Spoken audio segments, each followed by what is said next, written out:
Nous prions.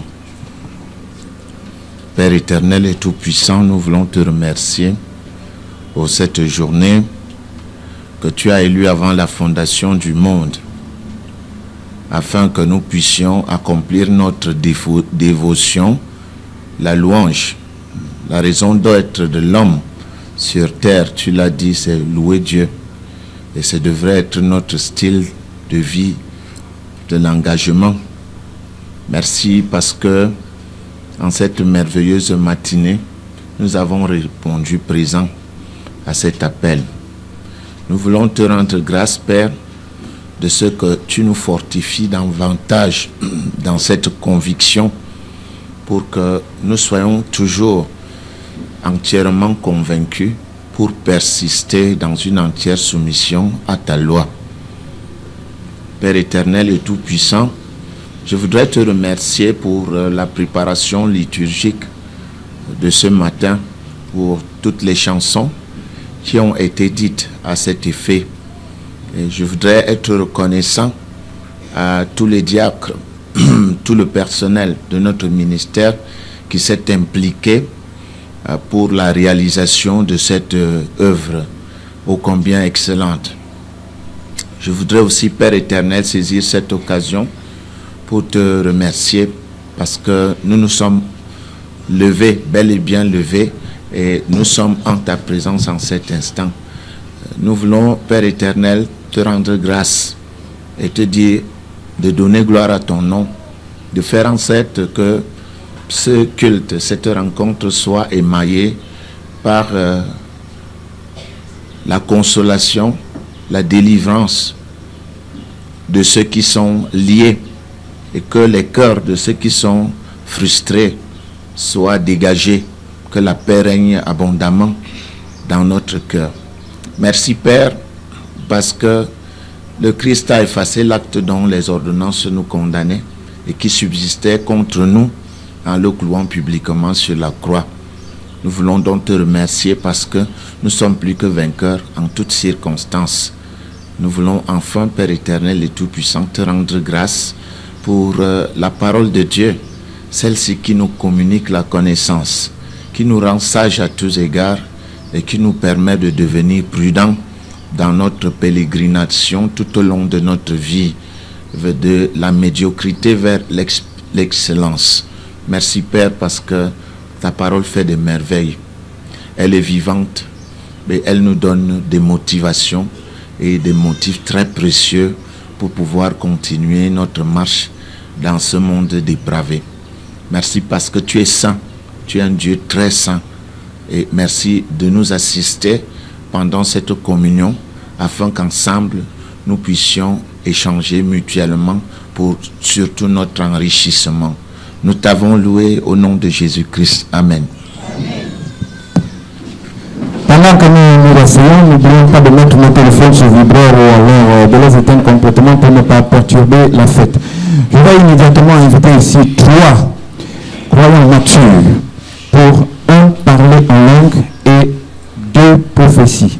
Parler en langue et 2 prophéties. Et pendant ce temps, le peuple de Dieu doit faire attention parce que c'est par révélation que Dieu parle à son peuple. Et nous pensons que l'attention doit être dédiée lorsque notre Dieu nous parle, car il nous parle toujours parce qu'il nous aime et c'est une occasion pour nous de garder ces paroles afin que ces paroles soient pour nous le phare pour toute la semaine et même toute notre vie. Veki arianda kashin tokove ki arianda kuma ki arianda kashin kazanto kushente kela ki arianda kove arianda kashin makie ki arianda kove arianda kashin takalo arianda koshi verianda kushin takave arianda kome arianda koshi. Vous êtes mon peuple, vous êtes mes enfants et je vous ai appelé dans ma maisonnée afin que vous marchiez dans la lumière. Maintenez vos pas sur les traits que votre Christ a tracés au-devant de vous. C'est ainsi que vous serez plus que vainqueurs devant l'adversité. C'est ainsi que vous serez sous l'abri de l'ennemi.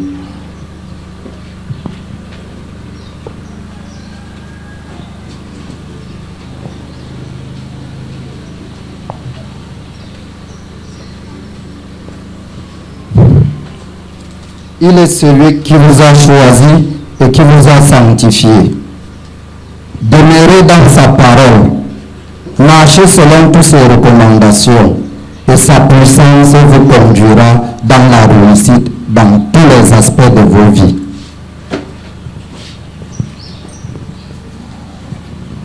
Vous êtes un peuple saint, une nation élue. Et je vous ai dit, marchez par la foi et non par la vue. Et tenez ferme dans les tribulations, car Christ, votre Pâque, a été immolé. Marchez donc avec assurance et croyez au Fils, croyez en moi qui pourvoit à tous vos besoins. Je vous aime. Seigneur notre Dieu, nous te disons merci pour cette parole, parce que c'est avec ces paroles que tu as fait toutes choses. Merci au nom puissant de Jésus-Christ, parce que ces paroles se gravent sur notre cœur. Ces paroles nous conduisent tout au long de notre vie. Merci Père de nous assister et de nous permettre d'utiliser cette parole à bon escient, afin que véritablement nous ayons un résultat et que nous soyons vainqueurs dans toute situation. C'est au nom de notre Seigneur de gloire, Christ Jésus le vivant et le ressuscité, que nous pouvons prier. Amen. Nous allons prendre la prière pour l'enseignement et je vais demander à notre secrétaire général, M. Ngele, de se lever à cet effet.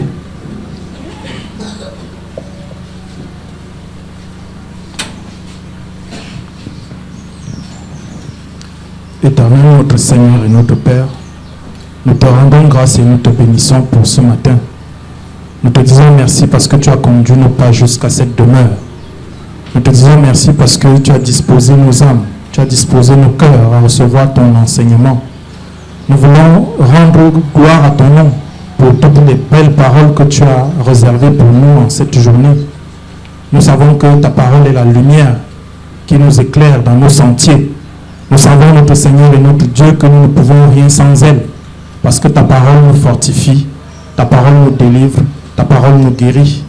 Merci donc pour la portion de ce matin, parce que tu lui as donné à notre Seigneur, notre Dieu, tu lui as donné de sortir avec la même vitesse.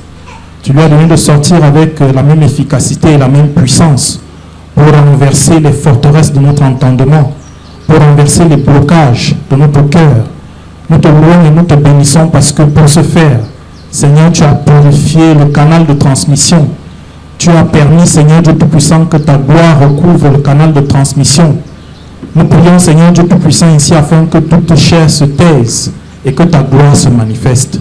Nous voulons te glorifier, ô notre Seigneur et notre Dieu, parce qu'en cette matinée, notre Père, tu nous donnes de voir cette parole atteindre les buts que tu as souhaités pour elle.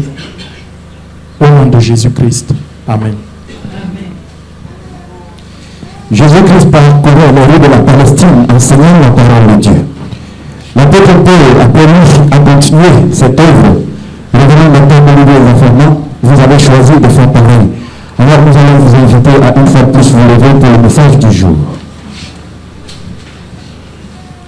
Que Dieu vous bénisse au nom de Jésus-Christ. Bienvenue à l'église évangélique réformée du Cameroun. Je crois que vous allez jouir de cet enseignement qui est la suite, la continuation du domaine subjectif et du domaine objectif que nous travaillons depuis pratiquement 2 mois. C'est vrai que nous avons dû interrompre en rapport avec les programmes qui se sont insérés au long de notre enseignement. Aujourd'hui, nous allons enseigner sur le comment recevoir dans la réalité les promesses de Dieu. Comment recevoir dans la réalité les promesses de Dieu. Ceci devrait être déjà la 5e partie de cet enseignement que nous avons tenu à dispenser à tous nos croyants pour qu'ils ne se posent plus de questions. La question fondamentale, pourquoi malgré mes prières, je ne vois rien se matérialiser dans ma vie? Pourquoi malgré les efforts que j'entreprends, je ne vois rien? Mes prières semblent ne produire aucun effet aux yeux de Dieu, en la présence de Dieu.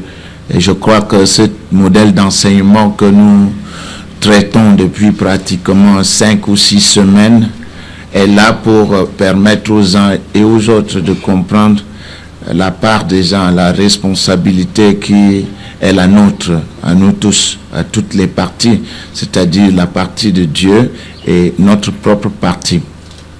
Alors, dès l'entame, nous avons enseigné que la réception subjective, c'est-à-dire intérieure, des bienfaits de Dieu, comme nous l'avons défini précédemment, montre que nous pouvons recevoir quelque chose en nous, sans pourtant le voir au niveau des 5 sens.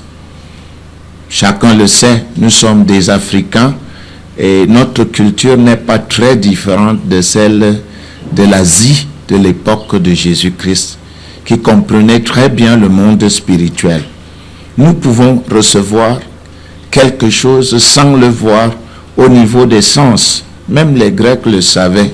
C'est la raison pour laquelle, à travers les 13 mots qui marquent le mot recevoir, nous avons choisi 2 mots spéciaux, entre autres dékomai, qui voulait dire recevoir subjectivement, c'est-à-dire à l'intérieur, et lambano, qui voulait dire recevoir au niveau des 5 sens. Maintenant, au niveau de la réception interne, nous disons et nous réitérons que nous pouvons recevoir des choses que nous ne voyons pas. Nous pouvons recevoir un esprit. Il n'est pas palpable. C'est le monde des entités spirituelles. Personne ne l'a vu. Nous pouvons recevoir une malédiction. Personne ne voit la malédiction. Et personne ne voit la bénédiction. Et j'en passe. La liste des choses n'est pas exhaustive. Il y a plusieurs choses que nous pouvons recevoir sur le plan spirituel sans le voir sur le plan matériel. Pour une meilleure compréhension de ce domaine, nous avons considéré plusieurs exemples afin d'illustrer ce champ encore très obscur pour le commun des individus. Nous avons montré par exemple comment le roi Saül est mort. Nous avons montré le côté subjectif. Comment est-ce que Saül est allé recevoir la mort chez la prophétesse d'Endor. Et sur le plan physique, nous avons vu le roi Saül combattre les Philistins. Nous l'avons vu combattre. Et ce que la prophétesse d'Endor avait dit s'est réalisé. On avait dit qu'il allait mourir, lui et ses 3 fils. Et il est effectivement mort. Sur le plan humain, les gens ne peuvent voir que le découragement d'un roi ou encore une flèche qui est tirée et qui blesse le roi. Mais personne ne voit les causes spirituelles qui ont été à l'origine de cette mort. Et Dieu nous a enseigné cela dans la Bible. Il nous a dit que le roi Saül est mort parce qu'il s'est rendu coupable d'infidélité envers l'Éternel et qu'il est rentré voir la prophétesse d'Endor, sachant très bien que Dieu avait dévoué par interdit toutes les personnes qui pratiquaient la magie, la divination à l'époque. Mais puisque Dieu n'a pas répondu au roi Saül, le roi a plutôt préféré rentrer, comme dit un proverbe vrai, que le chien est retourné à ce qu'il a vomi. Et il a pris la mort.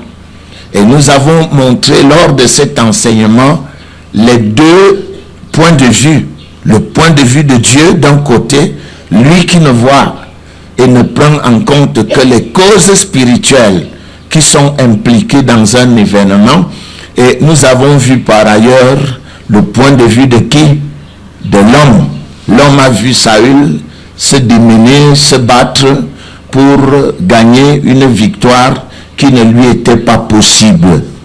Il a perdu et il est mort. Ce que nous voulons ressortir ici, c'est que Dieu lui-même, c'est ce que Dieu lui-même dit de l'homme. C'est-à-dire, dans le livre de Samuel, Dieu dit que l'homme regarde à ce qui frappe les yeux. L'homme considère ce qui frappe les yeux. L'homme regarde ce qui frappe les yeux. L'Éternel regarde le cœur. Ça, c'est 1 Samuel 16 au verset 7. L'homme regarde quoi? Les causes matérielles, les choses qu'on voit, qu'on touche. Mais Dieu regarde quoi? Les choses invisibles, les motivations, les motifs, ce qui anime, ce qui se passe dans le monde spirituel pour qu'il y ait des effets dans le monde matériel. L'homme ne considère que ce qui est visible, palpable et matériel. L'homme est essentiellement objectif, sensoriel, c'est-à-dire qu'il ne connaît pas et ne prend en compte, il ne prend pas en compte les choses invisibles qui gouvernent la matière. Il doute même de l'existence de ce monde invisible, domaine que nous qualifions aujourd'hui de subjectif.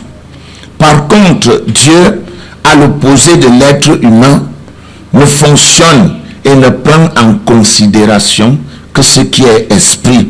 Invisible comme lui, Dieu s'intéresse particulièrement et essentiellement aux causes spirituelles qui sont à l'origine de la matière, des agissements, des actions humaines. C'est ce qu'affirme Jésus-Christ quand il dit, vous avez étudié avec moi, je cite Jean 3,6, ce qui est né de la chair est chair et ce qui est né de l'esprit est esprit. La chair ne donne naissance qu'à la chair. La matière ne peut produire que la matière. L'esprit donne naissance à l'esprit. Et il faut comprendre ça aujourd'hui, une bonne fois pour tous, que tout ce que Dieu donne à l'homme est esprit, y compris les richesses et l'argent. Y compris quoi? Y compris quoi? Les richesses et l'argent. Tout ce que Dieu peut donner à l'homme est esprit. D'ailleurs, vous le savez très bien, toujours dans nos cultures africaines, on peut vous donner quelque chose avant que vous ne le receviez. C'est vrai ou c'est faux? C'est vrai ou c'est faux? Voilà. Nous avions des forêts sacrées où les gens allaient prendre du travail. Nous avions des forêts sacrées où des gens allaient prendre une bénédiction quelconque. Nous avions par exemple des pratiques traditionnelles où les gens annulaient les procès au tribunal. On appelle ça l'antécédence de la virtualité sur la matérialité. C'est-à-dire que il travaille à l'avance sur ce qui demain peut être matériel. C'est de ça qu'il est question ici. Les bénédictions sont spirituelles. Personne ne touche les bénédictions. Personne ne les touche. On ne voit que les effets de la bénédiction. En effet, il y a parmi vous certains qui, quand ils touchent des choses, elles fleurissent. Ils ne font apparemment aucun effort pour que ce qu'ils entreprennent réussissent. Tandis que d'autres, pour qu'ils réussissent dans une action, ils doivent aller 1000 fois au moins. Et toutes les fois qu'ils essayent, les choses tombent. Les choses ne vont pas bien. C'est de cela qu'il est question. Il faut comprendre que cette spiritualité ressemble un tout petit peu à de l'engrais. Vous connaissez les fonctions de l'engrais, non? La loi naturelle peut fonctionner, mais l'engrais est ce plus qui est ajouté dans la loi matérielle pour que la réussite soit une évidence et que la réussite soit au-delà de la moyenne. Disons que l'engrais favorise le succès. L'engrais favorise le succès d'une plante, par exemple, qui, elle lui apporte des substances supplémentaires que peut-être la nature ne lui apporte pas. La nature du terrain en évidence ne lui apporte pas. C'est de cela qu'il est question. La chair ne donne naissance qu'à la chair. de même que l'esprit ne donne naissance qu'à l'esprit. Et nous avons conclu que tout ce que Dieu donne à l'homme, il le donne spirituellement. Ce qui est né de l'esprit est comment? Esprit. Et cette donation peut être considérée comme une capacité spirituelle que Dieu vous accorde, comme une donation spirituelle que Dieu vous accorde pour la réussite dans ce que vous allez entreprendre. Vous voyez, il y a un exemple patent dans la Bible de Salomon qui plaît à Dieu. Et lors de la dédicace du temple, Salomon, Dieu vient vers Salomon pour lui dire, qu'est-ce que tu veux que je te donne, Salomon? Salomon lui répondit, donne-moi la sagesse. Est-ce que la sagesse est palpable? Qui a déjà mesuré la sagesse?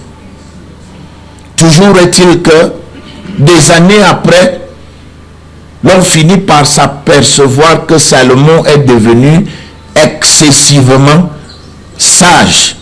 Il était sage au-delà de la norme de sagesse. Et en plus, Dieu lui a donné de la richesse. Et on peut constater que dans la nation ou parmi les nations ayant existé, Salomon a manifesté une richesse que très peu de rois manifestent aujourd'hui. Pourquoi? Cela lui a d'abord été donné spirituellement. Est-ce qu'au moment où cela lui avait été donné, c'était visible? Non. Mais toujours est-il que Salomon a su transformer ce qu'il avait reçu spirituellement sur le plan matériel. C'est de ça qu'il est question. Cet argent, cette richesse qui est donnée à l'homme sous une forme spirituelle, dans le monde spirituel, doit subir une transformation et devenir réelle, palpable dans le monde matériel. Ceci au moyen d'un processus dont l'homme est responsable. C'est l'homme qui est responsable de la transformation des bénédictions spirituelles en bénédictions matérielles.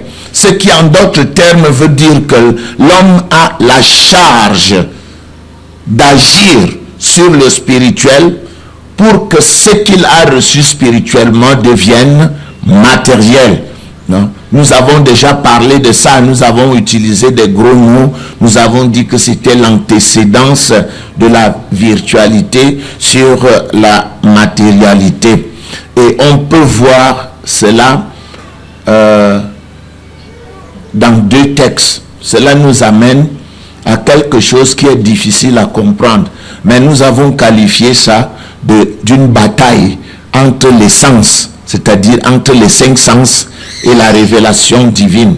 Une bataille entre les 5 sens et ce que Dieu dit. Il y a opposition. Les sens disent une chose, Dieu ne prend pas ça en considération. Dieu dit une chose, les sens ne prennent pas ça en considération. Pourquoi? Parce que l'être humain est essentiellement matériel. Il ne croit qu'à ce qu'il a vu. Et c'est normal. Il est matériel et il ne peut croire qu'à quoi? Qu'à ce qu'il a vu. Et nous pouvons voir cela. Même déjà dans la Bible, Dieu l'a établi. Et j'ai travaillé cela pendant des heures aujourd'hui pour pouvoir l'expliquer en détail. Mais je vois qu'il va falloir refaire des investigations dans ce domaine pour apporter des clarifications beaucoup plus spécifiques. Nous pouvons lire Jean 6:30. Et en Jean 6:30, voici ce que dit la parole. Quel miracle fais-tu donc? Lui dirent-ils, afin que nous le voyions et que nous croyons en toi. Que fais-tu? Quelle est la loi ici? La loi, c'est voir pour croire. Quel miracle fais-tu donc pour que nous puissions croire en toi? Voilà, ça c'est l'être humain. C'est normal. Il veut voir avant de croire. Lui, il veut voir. C'est normal. Parce qu'il ne peut croire que ce que ses 5 sens perçoivent. C'est-à-dire la vue, l'odorat, le goût, lui, le toucher. Ça fait partie de la nature de l'être humain. Or, quelle est la loi de Dieu? La loi de Dieu dit ceci en Jean 20, 29. Jésus lui dit, parce que tu as vu, tu as cru, heureux ceux qui n'ont pas vu et qui ont cru. Ça, c'est la loi de Dieu. La loi de l'homme, c'est laquelle? Voir pour croire. La loi de Dieu, c'est laquelle? Croire pour voir. Et c'est là le grand blocage de l'être humain. Pendant qu'il passe son temps à chercher à voir pour croire, qu'est-ce que Dieu lui dit? Tu dois croire pour voir. Et c'est cette position, cette position de contradictoire qui fait en sorte que ce que Dieu a promis ne se matérialise pas.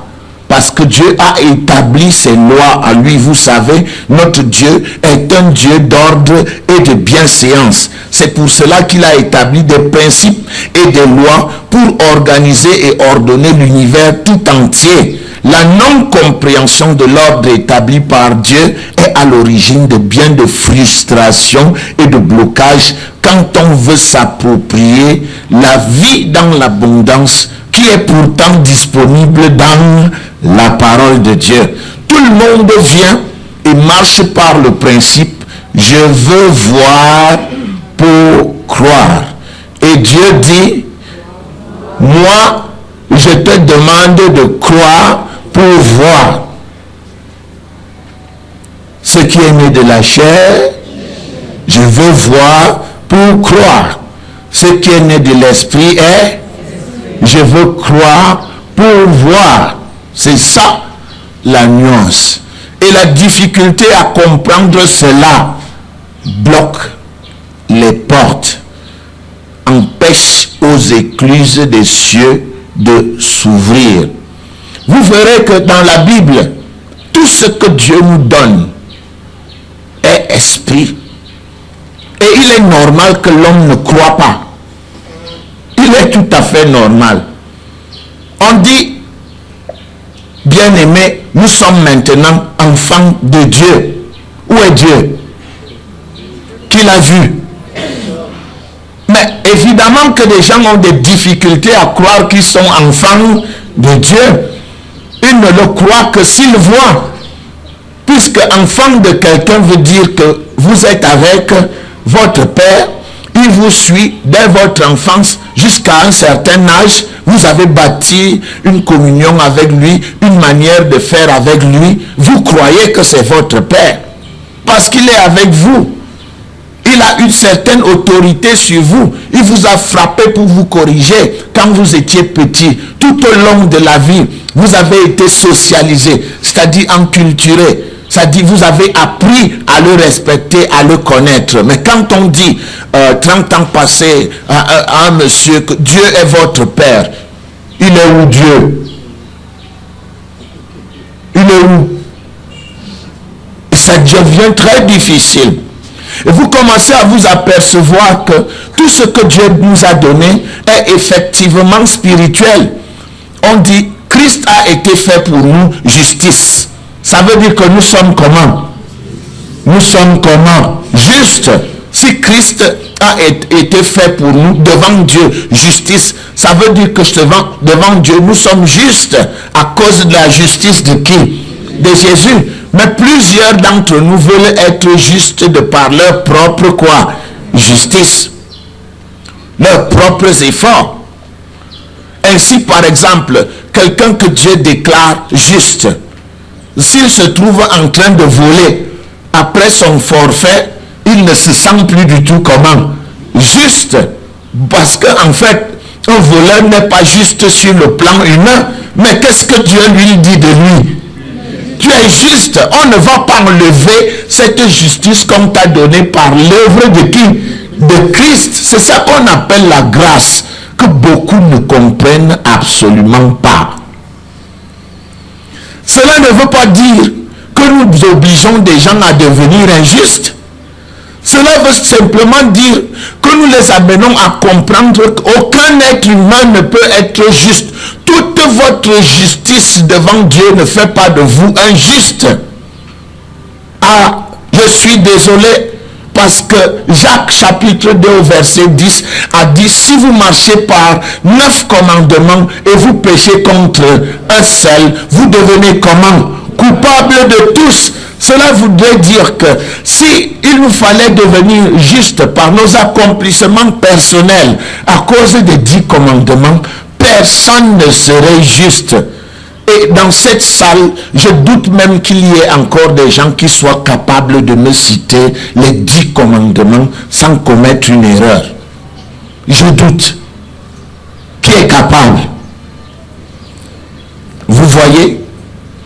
Ça veut dire qu'on a mis l'accent sur des choses qu'en réalité les gens ne maîtrisent pas. Ils disent les 10 commandements. Oui, les 10 commandements, ils sont lesquels? Énumérez-les. Énumérez-les tous les 10. Et voyons si vous êtes vraiment un grand. Si vous avez des capacités. Vous voyez, tout le monde parle de ces choses, mais en fait, personne ne connaît rien. Si je demandais même ici, dans cette salle, à quelqu'un de me citer seulement les 5 en ordre, ce serait un grave échec. Et je me réserve le droit de ne pas le faire.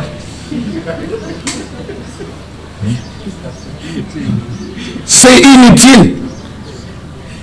Donc, la justice, ce ne sont pas les 5 commandements ou 10 commandements qui nous la donnent.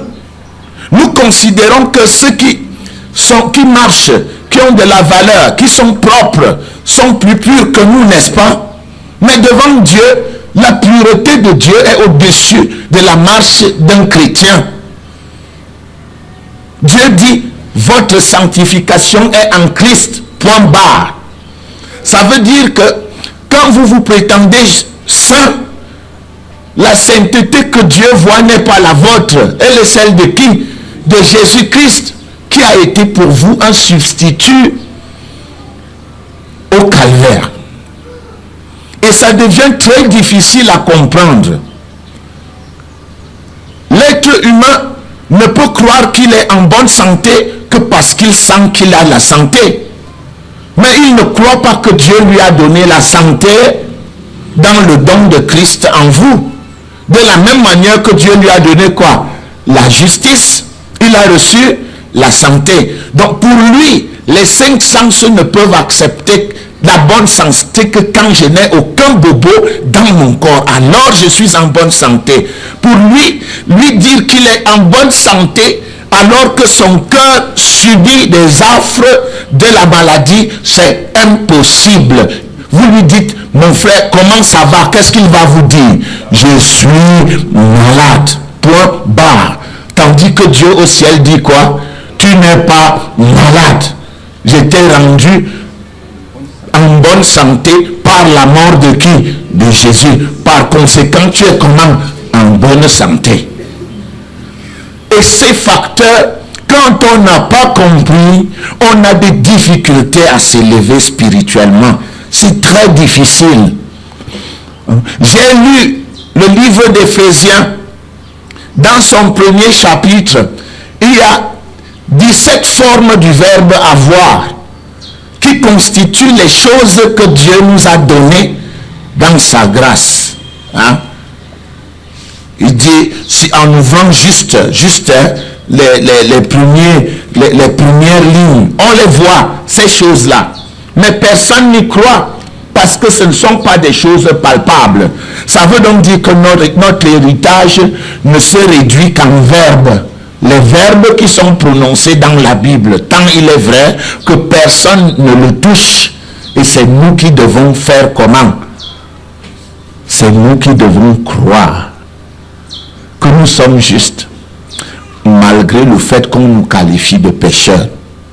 Parce que Dieu dit que nous sommes comment? Justes. C'est nous qui devons croire que nous sommes riches, malgré le fait que nos poches soient comment? Vides. Parce que Dieu nous qualifie de quoi? De riches. C'est nous qui devons croire que nous sommes enfants de Dieu, bien que nous ne voyions pas Dieu.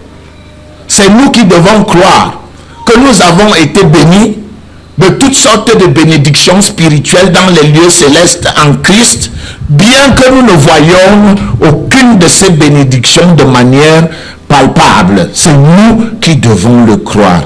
Alors là, ça devient ce que nous avons qualifié de bataille de quoi? Des 5 sens contre la parole de Dieu. La bataille des 5 sens contre la parole de Dieu. Et c'est ici le grand blocage que les fils de Dieu ont en face pour pouvoir s'approprier les bénédictions qui sont les leurs. Parce que l'intelligence humaine a été habituée à ne croire qu'à ce qu'on voit. D'ailleurs, la rationalité dont on parle, l'esprit scientifique dont on parle, c'est la science d'observation, non? Nous observons d'abord, nous analysons les effets, nous tirons des lois, nous analysons, nous tirons des lois et en fin de compte, nous pouvons dire ce que nous pensons. La science est basée sur l'observation, sur l'analyse, les preuves d'analyse et sur les interprétations. Alors, comment pourrait-on parler d'un Dieu qu'on ne voit pas? C'est pour cela que Dieu, dans sa parole, parle de l'homme animal. C'est-à-dire l'homme des 5 sens. L'homme qui ne croit qu'à la vue, lui, l'odorat, le goût et le toucher. Il l'appelle l'homme des 5 sens. Et le grec l'appelle le psychikos. C'est-à-dire l'homme des sens ne peut pas comprendre les choses de l'Esprit de Dieu parce qu'elles sont une folie. Est-ce qu'elles ne sont pas une folie? Elles sont une folie. Et c'est spirituellement qu'on en juge. Pas d'esprit, pas de compréhension. C'est cette spiritualité que beaucoup ne comprennent pas, qui fait qu'aujourd'hui, des années après que Jésus-Christ soit ressuscité d'entre les morts, plusieurs églises soient encore scotchées sur la loi de Moïse, alors que nous sommes sur la grâce. Je te dis que si tu crois, tu verras. Voilà donc les mécanismes de transformation des choses spirituelles en choses matérielles commencent par la loi de la croyance. Vous devez d'abord croire que vous les avez. Sinon, comment pouvez-vous utiliser une chose pour laquelle vous n'avez pas de conviction de posséder? Même sur le plan matériel, si vous n'avez pas la conviction d'avoir de l'argent, vous allez vivre comme un malheureux bien qu'ayant de l'argent. Un de nos enseignants nous a raconté une histoire qui nous a fait beaucoup réfléchir. Il s'agissait d'un mendiant qui est né et qui avait eu par le passé des parents très riches qui lui ont légué une ceinture qu'il portait occasionnellement. C'était une grosse ceinture.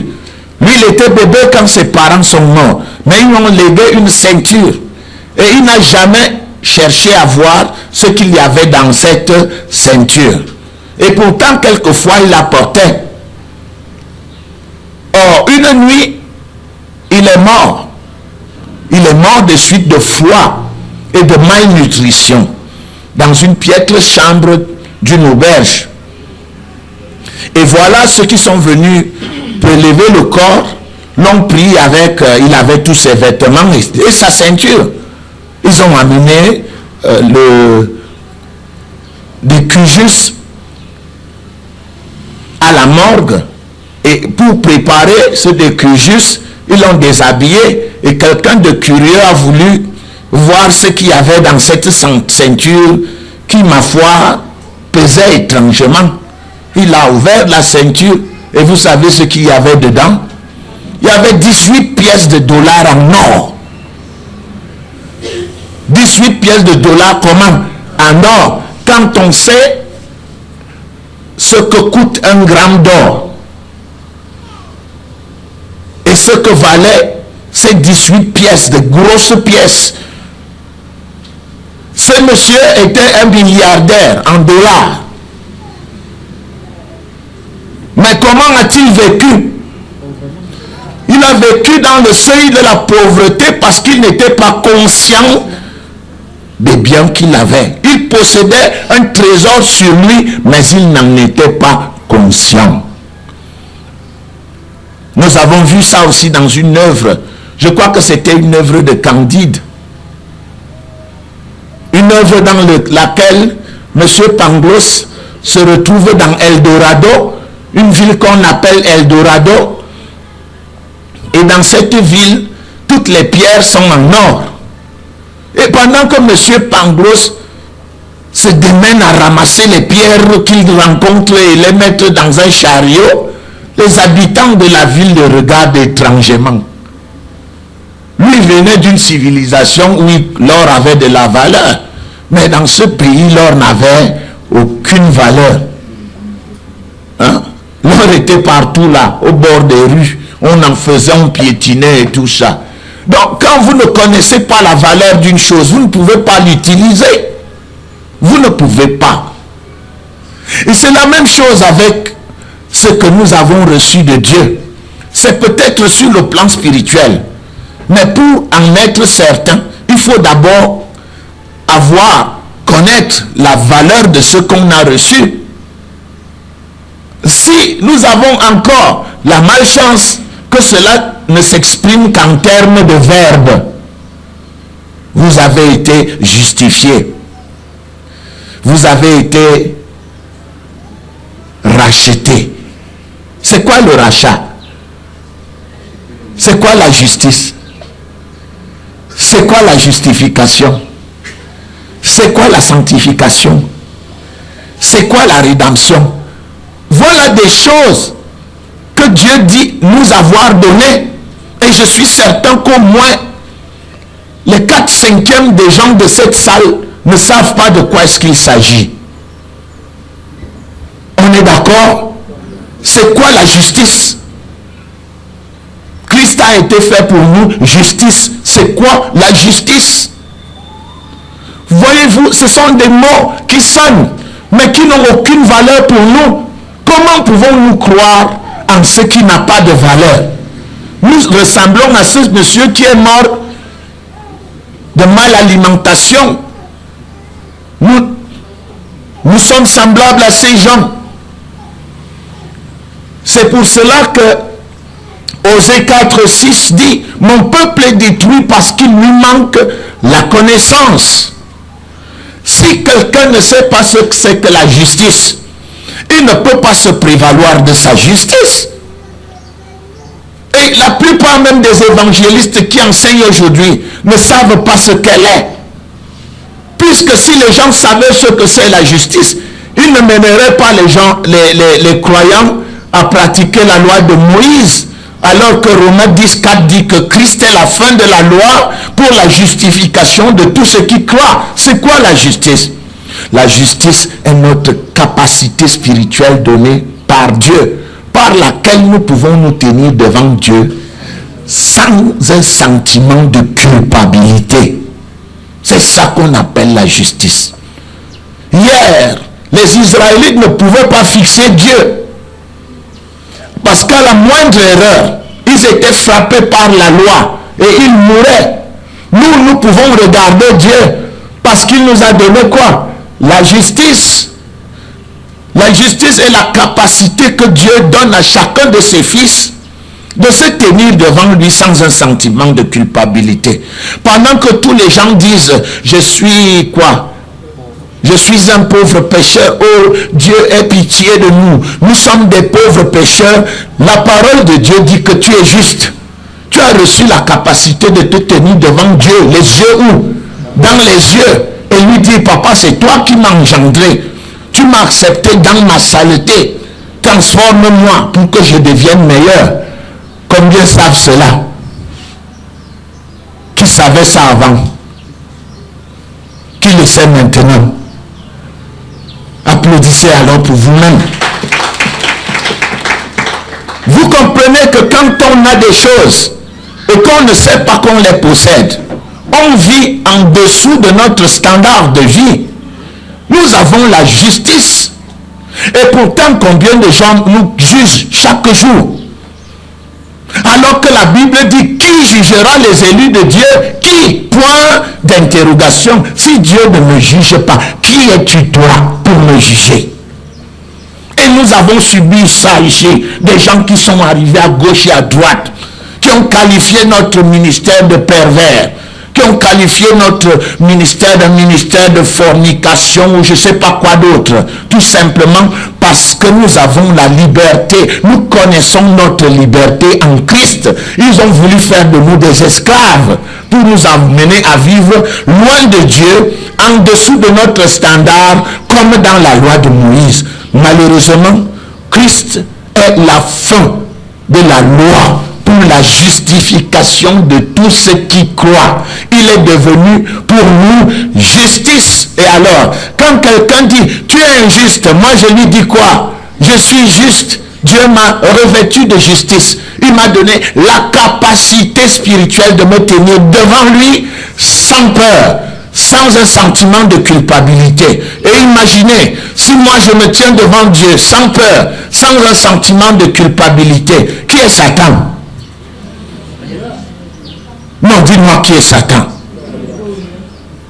Voyez-vous, vous avez tort de continuer à malmener les croyants chaque jour pour les faire vivre sous le joug du péché. Péché à gauche, péché à droite, péché à gauche, péché à droite, péché à gauche. Mes frères, péché. Comprenez d'abord ce que signifie quoi? La justice.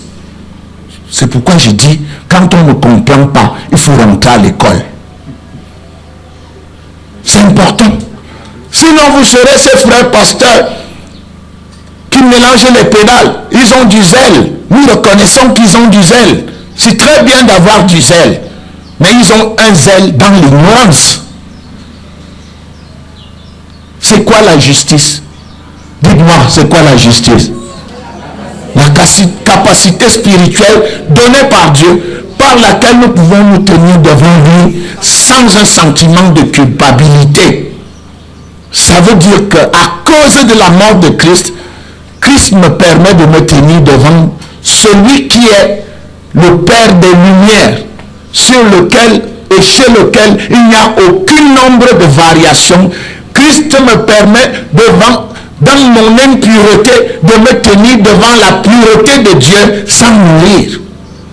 Et si je puis me tenir devant la pureté de Dieu sans mourir, ça veut dire que je peux regarder Lucifer les yeux dans les yeux. Alors, cessez de faire ça dans la culotte. Quand on commence à parler de Lucifer, vous devenez des mauviettes.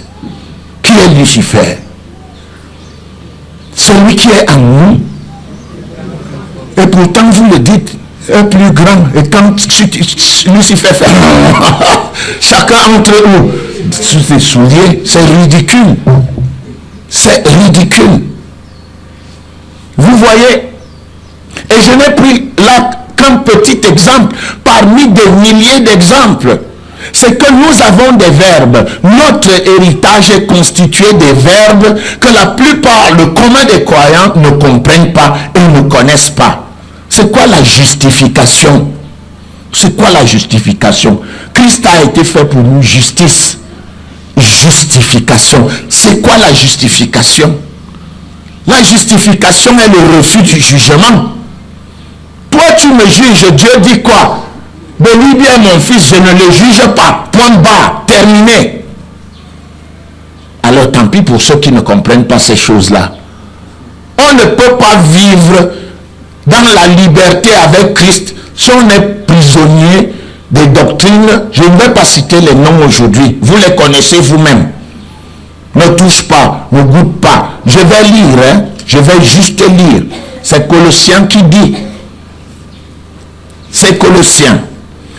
C'est pour la liberté que nous avons été affranchis. Mais nous devons d'abord connaître les choses qui sont les nôtres sur le plan spirituel avant de chercher à les matérialiser, parce que la plupart cherchent à matérialiser l'argent qui n'est qu'au second plan. les choses même qui te donnent la capacité d'être fort dans ta vie et de vivre victorieusement sont là. Et les gens ne connaissent pas la définition de ces choses qui sont pourtant l'héritage des sanctifiés. Nous sommes dans quel livre? Colossiens. Prenons Colossiens 2. Et ça, c'est un livre qui est fort pour moi. Regardez, je vais vous lire certaines choses. Colossiens 2:8. Prenez garde que personne ne fasse de vous sa proie par la philosophie et par une vaine doctrine, s'appuyant sur la tradition des hommes et sur les rudiments du monde et non sur Christ. La plupart des églises sont appuyées sur quoi? Les rudiments du monde. Voilà. Écoutez donc. En lui habite corporellement toute la plénitude de la divinité. En qui? Et Christ habite où? En toi habite donc quoi? C'est vrai ou ce n'est pas vrai? Applaudis donc pour toi-même. Mais est-ce que tu en es seulement conscient ou consciente? Est-ce que tu en es conscient? Bon, continuons. Vous avez tout pleinement en lui. Vous avez quoi? Tout. Tout pleinement en lui. Qui a tout? Tu as tout. Mais est-ce que tu crois vraiment que tu as tout? Comment? Continuons. Vous avez tout pleinement en lui qui est le chef de toute domination et de toute autorité. Christ n'est pas le chef de toute domination. Ce sont les démons, les dominations et les autorités. Deux est traduit en grec par sur. C'est-à-dire quoi? Christ est le chef de quoi? Sur toute domination et toute autorité. Christ est au-dessus des dominations. Écoutez-moi ça. Et ce Christ habite où? Christ en vous. Et pourtant vous le dites chaque jour. On continue. Et c'est en lui que vous avez été circoncis d'une circoncision que la main n'a pas faite, mais la circoncision de Christ qui consiste dans le dépouillement du corps de la chair. Les Juifs se faisaient circoncire. Normal. C'était un signe d'alliance en Israël. Mais si toi tu vas te faire circoncire maintenant comme signe d'alliance, tu as tort. Parce que qui l'a fait à ta place? Jésus-Christ. Suivez la suite. Ayant été ensevelis avec lui par le baptême, nous avons été comment? Ensevelis. Nous sommes morts avec lui. Hein? Donc ne te considère pas vivant là où tu es là. Tu es une personne morte en Christ. Vous êtes aussi ressuscité en lui et avec lui par la foi en la puissance de Dieu qui ressuscite les morts. Et je peux vous montrer dans la Bible toutes choses que faisait Christ, il le faisait pour nous. Toutes choses que faisait Christ dans la loi de Moïse, il le faisait pour nous. Il s'est fait baptiser dans le Jourdain par Jean-Baptiste. Pour qui? Pour qui? Est-ce que moi je suis encore baptisé par Jean-Baptiste? Et pourtant c'est ce qu'on fait chaque jour. On oblige les gens à se faire baptiser en Jean-Baptiste. Nous on se fait baptiser par qui? Par Christ. Jésus lui s'est fait baptiser par qui? Par Jean-Baptiste pour accomplir la loi. Et vous savez vous-même que ce jour-là Jean-Baptiste a tremblé. Qu'est-ce qu'il lui a dit? C'est moi qui devrais venir me faire baptiser par toi. Mais toi tu viens à moi. Jésus lui dit, faisons maintenant ce qui est juste. Qu'est-ce qui était juste? L'accomplissement de la loi de Moïse. Moi je ne suis pas disciple de Jean-Baptiste. Mais Christ s'est fait baptiser par qui? Jean-Baptiste pour accomplir la loi de Moïse. Pour qui? Pour moi. Or aujourd'hui on m'oblige d'être baptisé en qui? En Jean-Baptiste. C'est vrai ou c'est faux? Donc finalement, les gens ne comprennent pas. Si Christ a été baptisé pour moi, Jean-Baptiste, il a aussi été crucifié. Pourquoi choisissez-vous seulement être baptisé en Jean-Baptiste? Faites-vous aussi crucifier. Il s'est aussi fait flageller. Donc beaucoup ne comprennent pas la théorie de la substitution de Jésus-Christ pour les païens que nous étions. Personne d'entre nous ne pouvait être reçu avec véhémence en Israël. Nous étions considérés comme des chiens. Vous pouvez le voir en Matthieu 15, 21, où une syrophénicienne vient devant Jésus pour demander de l'aide. Jésus lui dit que je n'ai été envoyé qu'aux brebis perdues de la maison d'Israël. Et lorsqu'elle insiste, Jésus lui dit quoi? Il n'est pas bon de prendre le pain des petits enfants Israël pour le donner aux petits chiens. Et la femme de lui dit, mais Seigneur, les petits chiens mangent les miettes sous la table pendant que les fils mangent. Nous aujourd'hui, nous ne sommes pas des petits chiens. Nous sommes des enfants, des fils de Dieu. Voilà pourquoi nous sommes rendus justes avec la capacité de nous tenir devant Dieu sans un sentiment de culpabilité à cause de la justice que le Seigneur Jésus-Christ nous accorde. Et il faut comprendre ces choses-là. Quand on ne les comprend pas, on est embrouillé. Et on vit dans un melting pot. Et on va continuer. Vous qui étiez morts par vos offenses, et par quoi? L'incirconcision de votre chair, il vous a rendu à la vie avec lui en nous faisant grâce pour toutes nos offenses. Il a fait quoi? Effacer l'acte dont les ordonnances nous condamnaient et qui subsistait contre nous, et il l'a détruit en le clouant sur la croix. Il a dépouillé les dominations et les autorités et les a livrées publiquement en spectacle en triomphant d'elles par la croix. Et maintenant, un nouveau thème prend au verset 16. On a montré la valeur de Christ. On nous a montré que nous ne devons pas nous accrocher à la tradition et aux rudiments du monde, mais que nous devons être attachés à qui? À Christ. Maintenant, on nous dit ce qu'on ne doit pas nous faire. Que personne donc ne vous juge au sujet du manger ou du boire. J'ai rencontré des gens ici, lorsqu'ils arrivent devant le ministère et trouvent que nous avons de la fête et que les enfants de Dieu mangent et boivent, qu'est-ce qu'ils disent? Votre pasteur boit. Hein?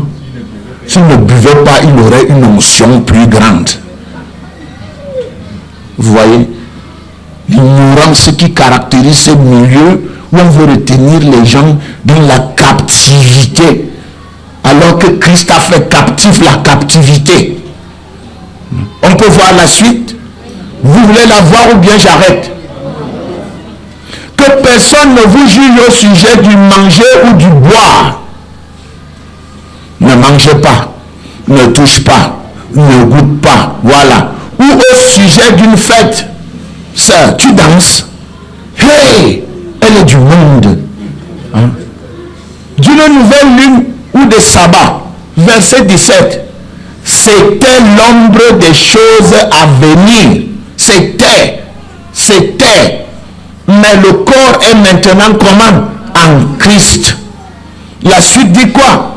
Qu'aucun homme, sous une apparence d'humilité et par un culte des démons, des anges, ne vous ravisse à son gré le prix de la course, la liberté, tandis qu'il s'abandonne à ses visions et qu'il est enflé d'un vain orgueil par ses pensées charnelles, sans s'attacher à qui? Au chef dont tout le corps assisté et solidement assemblé par les jointures et des liens tire l'accroissement que Dieu donne. Écoutez maintenant. Si vous êtes mort avec Christ au rudiment du monde, pourquoi, comme si vous viviez dans le monde, la loi vous impose donc ces préceptes? Écoutez bien. Ne prends pas, ne goûte pas, ne touche pas. Préceptes qui tous deviennent pernicieux par l'abus et qui ne sont fondés que sur des ordonnances et les doctrines des hommes. Et la Bible dit, Ils ont à la vérité une apparence de sagesse, en ce qu'ils indiquent un culte volontaire, de l'humilité et le mépris du corps. Mais ils sont sans aucun mérite et contribuent à la satisfaction de la chair. Fin de citation. Je vous donne le privilège de commenter vous-même et de comprendre que certains faux docteurs vont entrer dans l'église. J'en ai eu ici, et ils viendront toujours, qui sont venus détourner les croyants. Pendant qu'on enseignait la grâce, ils enseignaient quoi? La loi. Et ils ont semé la zizanie dans ce ministère. Je ne permettrai plus ça. Lorsque je soupçonnerai des relents de loi, je vous mettrai dehors. Ah oui, parce que c'est très difficile de regrouper des gens 100, 200, 300. C'est pas à moi de vous le dire. Des ambassadeurs étaient sur le terrain, non? Vous avez rassemblé combien depuis que vous êtes rentrés du terrain? Ils sont combien? Où sont vos cellules? Vos cellules ont combien de croyants? Et quand vous arrivez dans ce temple, vous trouvez 200, 300, quelquefois 1000, 1500. Si vous semez la zizanie, je vais vous maudire. Parce que vous connaissez la difficulté qui consiste à descendre où? Sur le terrain pour convertir quoi? Les gens. Si vous étiez trop fort, vous avez gardé combien? C'est une question que je pose. Qui est ambassadeur pour Christ? Ambassadeur pour Christ. Levez les doigts. Les doigts en haut. Voilà, vous étiez sur le terrain. Vous avez conservé combien de croyants? Dans combien de groupes? Mais vous, un petit nombre, c'est combien? 2, 3. Vous n'avez pas pu atteindre ce niveau. Parce que ce niveau s'atteint après 20, 30 ans. Et ce n'est pas en une journée qu'un newcomer va venir casser un ministère en une journée. Je vous promets. Ça, c'est le temple du Saint-Esprit. Et en tant que temple du Saint-Esprit, nous enseignons quoi ici? La grâce. La grâce. La grâce. La grâce. Dis à ton voisin la grâce. Dis-lui la grâce 2 fois. Voilà. C'est par la grâce que nous sommes sauvés. Par le moyen de la foi. Cela ne vient pas de nous. C'est un don de Dieu. Nous avons été sauvés par la grâce. Voilà donc, quand je vous montre vos droits de filiation, vous ne les connaissez pas. Vous voulez simplement transformer quoi? La richesse, c'est elle que vous voulez voir. Et cette richesse-là même que vous avez déjà, ces privilèges-là même que vous avez déjà, la capacité de vous tenir devant Dieu sans un sentiment de culpabilité, qui est la justice. Le refus de jugement que Dieu vous accorde, qui est quoi? La justification. Oh là là. La sanctification. Vous savez ce qu'elle est? Tout le monde la prêche. Et elle s'est reversée, retournée dans le domaine du sexe. Frère, il faut vivre sanctifié. Je n'ai rien contre la sanctification et contre l'abstinence. Mais ce n'est pas elle le fondement de l'Église. Sanctifié, c'est kataro, propre, mis à part, par Dieu et pour Dieu. Vous avez été mis à part par Dieu et vous appartenez à qui? À Dieu. C'est ça que veut dire sanctifié. Mis à part par Dieu et pour Dieu. Numéro 1, justice. Capacité de se tenir devant Dieu sans un sentiment de culpabilité. Numéro 2, justification, le refus de jugement. Je dis, si Dieu est pour nous, qui sera contre nous? Qui jugera les élus de Dieu? C'est Dieu qui justifie. C'est lui qui a justifié, qui te donne le droit de juger. Le pasteur l'est comme ceci. Tu viens juger les oins de Dieu. Est-ce que tu sais que chaque fois que tu fais cela, il t'arrive ce qui est écrit en Genèse? Je crois que c'est 12. Celui que tu maudiras sera maudit. Celui qui te maudira sera maudit. Et celui qui te bénira sera comment? Béni. Celui qui te maudira sera maudit. Vous venez, vous tenez devant. Maudit soit Bélibi. Et le mur fait comment? Ça te rejette la malédiction. Tu prends quoi? La malédiction. Tu dis, béni soit Bélibi. Qu'est-ce qui se passe? Tu reçois la bénédiction. Donc tu dois être un esclave de la justice au lieu de passer ton temps dans des inutilités. Doulos, esclave de la justice. Doulos, esclave de la justice. Parce que c'est la justice qui produit pour toi. Et tout ce que tu peux faire de négatif te revient ici, maintenant. Vous comprenez? Justice, justification, sanctification, rédemption, redimere, c'est-à-dire payer de nouveau. Le Seigneur notre Dieu vous a payé. Il a payé. Vous étiez la propriété de Satan. Et qu'est-ce qu'il a fait? Il a payé. Il a payé. Il a payé. C'est ça qu'on chante chaque jour. Il a payé. Il a fait quoi? Il a payé ta vie. Avec quoi? Avec le sang de son enfant. Il a donné, livré le sang de son enfant pour que ton sang soit racheté. Œil pour œil, dent pour dent. Qui a péché? Adam. Qui devait payer les conséquences du péché?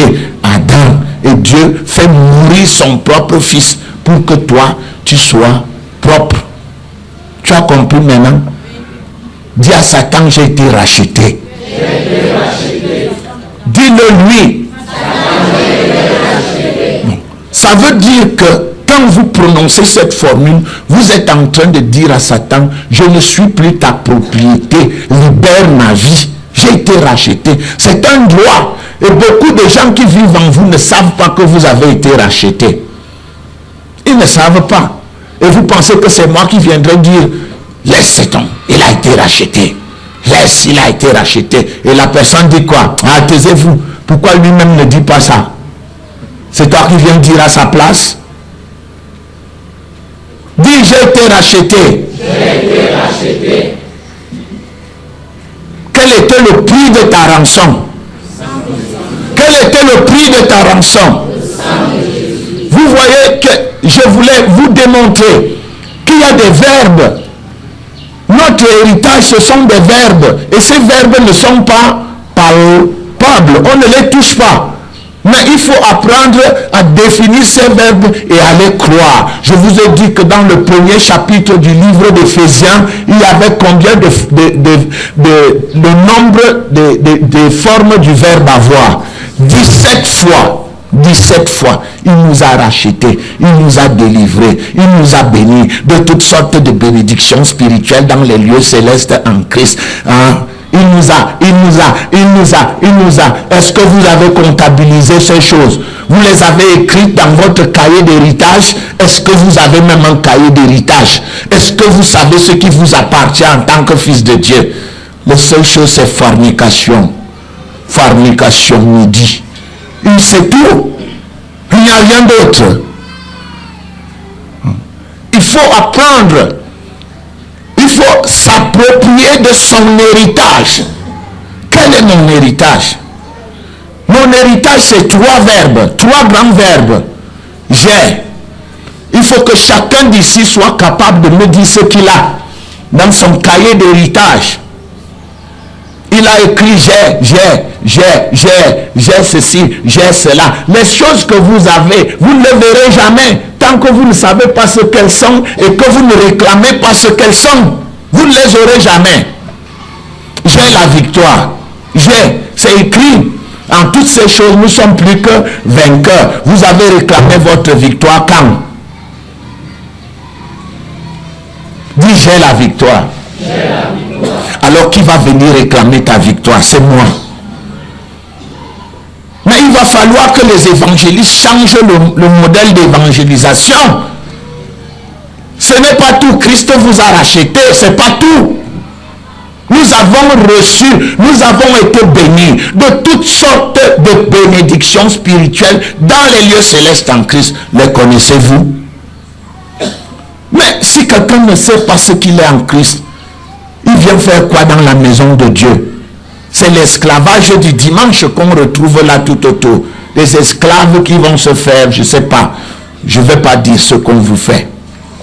C'est vous-même qui savez ce qu'on vous fait. Je ne suis pas avec vous dans les coulisses.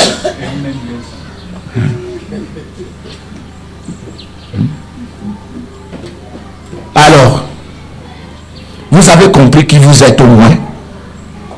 J'ai. C'est le premier verbe. Vous devez faire comme exercice une quête biblique. Cherchez dans la Bible tout ce qui a rapport avec le verbe avoir. J'ai, c'est votre héritage. Et personne ne va le chercher à votre place. J'ai mon cahier d'héritage à moi, je ne vous le donne pas.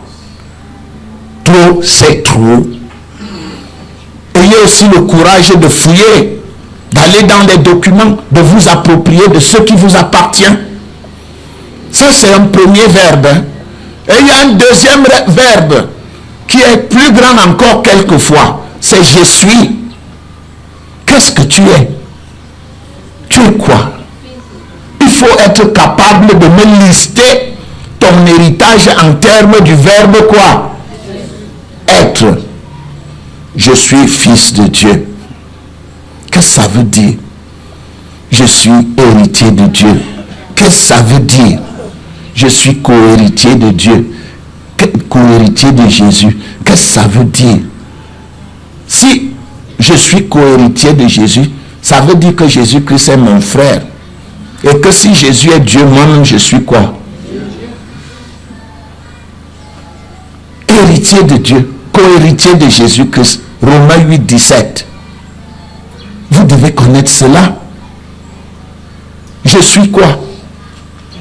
Je suis. Ça, c'est votre héritage. Avant d'aller chercher à transformer les richesses de Dieu, les richesses spirituelles en richesses matérielles, transformez d'abord votre héritage spirituel en héritage quoi? Matériel. Vous ne savez même pas qui vous êtes. Vous ne savez même pas ce que vous avez. Comment pourrez-vous vous tenir face à Satan et lui dire stop? Vous ne pouvez pas. Vous pensez, l'histoire du policier, je vous la raconte.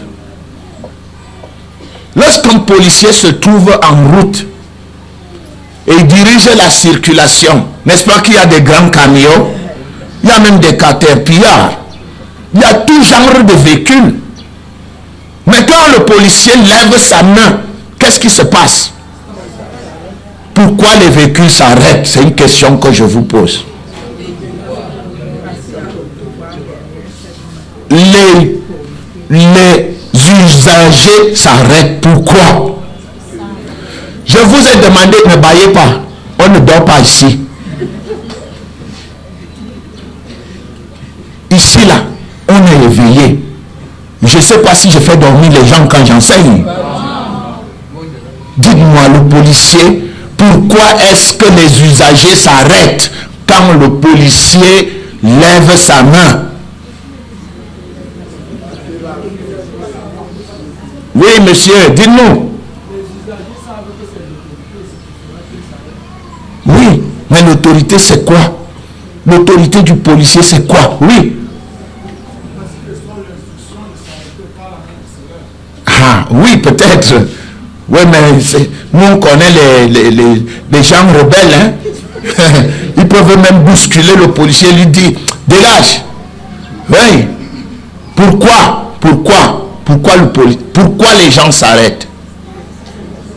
Oui, camarades. La force publique, c'est... Jusque-là, moi, je ne comprends rien. Force publique, la force publique vient de qui? Oui, madame. Comment? Oui, l'uniforme représente qui? L'État du Cameroun, mesdames et messieurs. Ben, je n'arrive pas à vous comprendre. Derrière la main du policier se trouve quoi?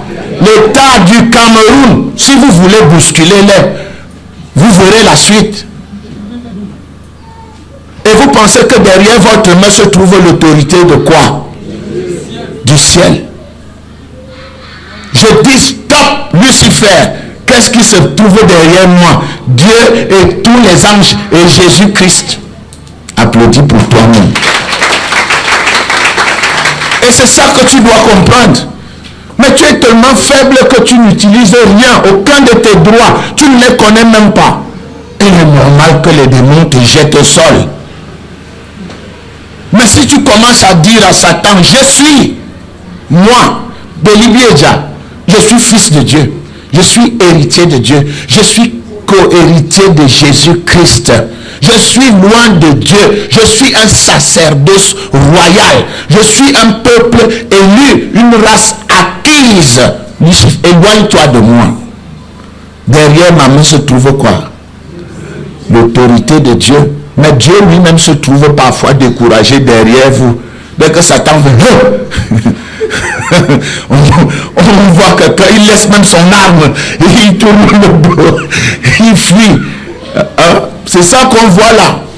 Je vous ai pris l'exemple de Papa Elundu lors du deuil de sa maman. Nous avons eu des menaces de tout genre. On nous disait, vous n'allez pas venir ici. Les enfants vont mourir. On va les manger.